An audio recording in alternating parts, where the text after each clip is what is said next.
Hello friends, कैसे हैं आप लोग। आई होप आप लोग अच्छे होंगे। आज पुनः हम लोग सीखने और सिखाने की प्रक्रिया में तब्दील होने जा रहे हैं। इस सीखने और सिखाने की प्रक्रिया में आज हम लोग संस्कृत प्रत्यय का अध्ययन करेंगे। ठीक है दोस्तों, संस्कृत प्रत्यय में जो तद्धित प्रत्यय चल रहा था उसी को आगे बढ़ाएंगे। ठीक है दोस्तों, तो देर न करते हुए आज हम लोग शुरू करते हैं। तो देखिए क्या है जो आज हम लोग क्या पढ़ेंगे। तो आज हम लोग पढ़ेंगे तमप प्रत्यय के बारे में। किसके बारे में पढ़ेंगे दोस्तों? तमप प्रत्यय। ठीक है, इसके पिछले वीडियो में हम लोग पढ़े थे तरप प्रत्यय के बारे में, है ना। अभी क्या पढ़ना है? तमप प्रत्यय के बारे में पढ़ना है। तो तमप प्रत्यय को समझने के लिए हम कुछ अपने शब्दों में कुछ बातें लिखे हैं, उसको आपको समझ लेना है। तो देखिए दोस्तों क्या लिखा गया है जो, तो हम क्या लिखे हैं जो देखिए लिखे हैं, देखिएगा ध्यान से इसको पढ़िएगा दोस्तों क्या लिखा हुआ है जो। तो लिखा हुआ है कि यदि किसी शब्द के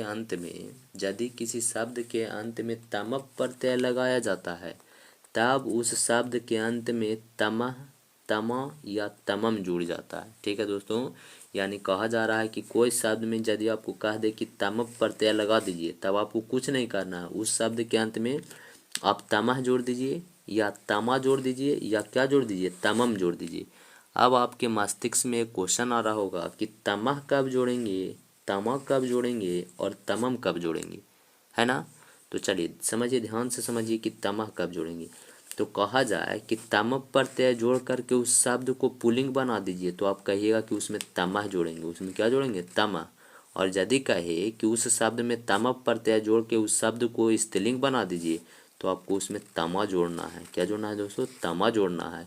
और तमप प्रत्यय जोड़ करके नपुंसक लिंग यदि बनावे कहे आपको, तो उसमें क्या जोड़ दीजिएगा? तमम जोड़ दीजिएगा। क्या जोड़िएगा? तमम।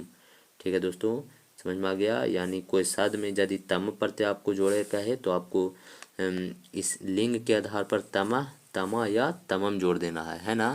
चलिए आगे समझिए।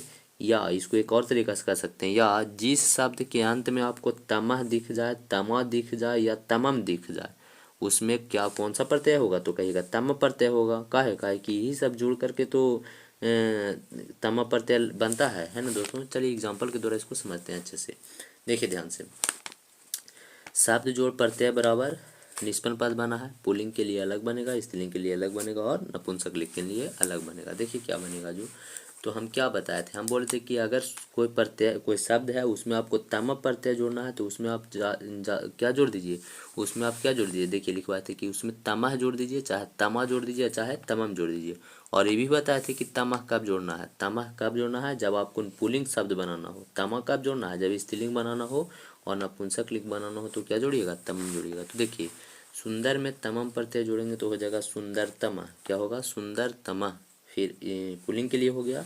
और स्त्रीलिंग बनाना है तो सुंदर में तमा जोड़ देंगे तो सुंदरतमा। नपुंसक लिंग बनाना है तो सुंदर में तमम जोड़ देंगे तो क्या हो जाएगा? सुंदरतमम। होगा ना। चलिए आगे समझते हैं अगला एग्जाम्पल। गुरु जोड़ तमम तो क्या हो जाएगा? गुरुतमा, गुरुतमा, गुरुतमम। होगा ना। आगे देखिए लघु जोड़ तमम तो क्या होगा? लघुतमा, लघुतमा, लघुतमम, लघुतमा, लघुतमा, लघुतमम। होगा ना दोस्तों।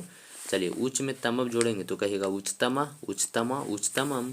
आगे देखिए प्रिय में तमम जोड़ेंगे तो प्रियतमा, प्रियतमा, प्रीतमम। आगे पटु में तमप प्रत्यय जोड़ेंगे तो हो जाएगा पटुतमा, पटुतमा, पटुतमम। होगा ना दोस्तों।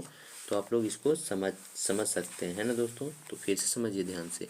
अब इसको देखिए दोस्तों, दो तरीकों से पूछा जा सकता है एग्जाम में। देखिए क्या पूछेगा, चाहे आपसे पूछेगा कि सुंदर, सुंदर शब्द में तमप प्रत्यय लगा करके पुल्लिंग शब्द बनाइए, तो कह रहा है कि सुंदर में तमप प्रत्यय लगाइए और पुल्लिंग बनाना है। तो हम आपको बताएं कि सुंदर में तमप प्रत्यय लगा करके यदि पुल्लिंग शब्द बनाना हो तो उसमें क्या जोड़िए? तमह जोड़िए, है ना। तो आपको क्या जोड़ देना है दोस्तों? तो आप कहिएगा कि इसका आंसर होगा सुंदरतमा। होगा ना, सुंदरतमा। ठीक है। और अगर स्त्रीलिंग बनाना हो तो कहिएगा कि सुंदरतमा। और नपुंसक लिंग बनाने का है तो क्या लिखिएगा? सुंदरतमम लिखिएगा ना।